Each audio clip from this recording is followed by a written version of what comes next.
Hello and welcome back to the channel. Want to take your photography to the next level? In this video, I'm going to show you how to use shutter speed creatively to capture amazing photos of your favorite toys. Hi, my name is Brent England, and in this video, I'm going to teach you how to use shutter speed creatively for toy photography. Shutter speed can be a powerful tool to control the look and feel of your photos. And in this tutorial, I'm going to show you some tips and tricks on how to use it effectively. So whether you're just starting out or looking for a way to improve your photos, stay tuned because I got you covered. This is going to be part one of a two-part series where I'm going to go over shutter speed. In this video, I'm going to go over fast shutter speed, and in the next video, part two, I'm going to go over slow shutter speeds. Now let's go take a photo. Here we are outside. I'm going to be setting up a scene to demonstrate the using a fast shutter speed creatively in your toy photography. Now, what's great about fast shutter speeds, it allows you to create a lot of action in your shot by adding debris effects into the scene. So right now I have a figure set up, brought out my camera, and I'm going to give you guys a quick tour of the scene, show you guys how I set it up, and then we're going to go ahead and take the shot. So let's go. Here we go. Here's the scene right here. I got my wolf action figure in a flying pose right there. I'm going to be creating some debris behind him using my BAM air cannon. As well, since I'm by myself and it's really hard to use a reflector when doing all of that, I decided to add a light as well that's going to reflect on him to kind of simulate the sun reflecting off of like a reflector. I'm also going to be using my Nikon 105mm macro with my Nikon Z6 as well. I'm going to plug in my remote trigger as well, just because that's another good tool to have. It's a tool that I always use, especially when I'm outside. It allows me to keep my hands off the camera so I can do whatever I need to do in the scene itself. And now I'm going to also post the settings in the video. They're going to be posted in just a second. But the settings I'm going to be using is I'm going to be using 1/3200th of a second. And that's a really good starting point when you're doing debris and things like that. You can do 1/2000th of a second as well.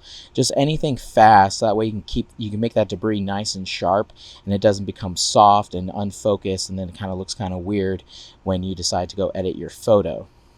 I decided to go with auto ISO just because I don't really want to have to worry about that because the light is constantly changing. And then the aperture I went with was with f5, kind of just blur out the background a little bit, make it nice and soft, and then keep him nice and sharp in the scene. So here we go. I'm going to go grab my remote trigger, set up my dirt for my BAM air cannon, and then we're going to go ahead and take this photo.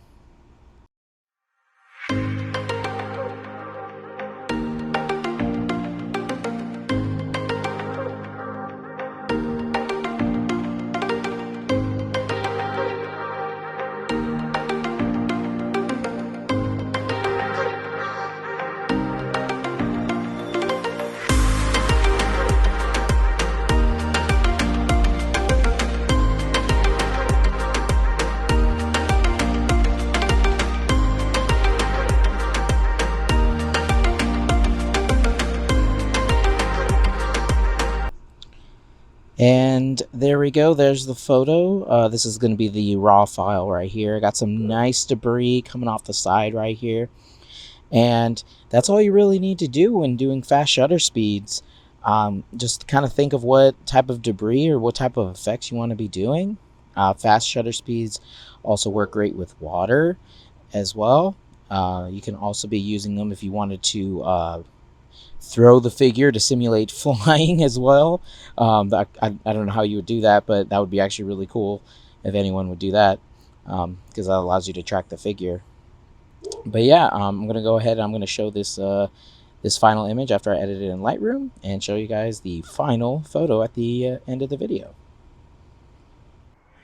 And there you go. That's all you need to create some awesome photos using fast shutter speed. You just need a figure, a BAM air cannon, and an imagination.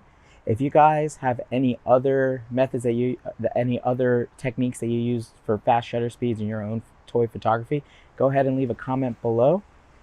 Don't forget to, if you found this video helpful, don't forget to like and subscribe as I post a new video every Sunday.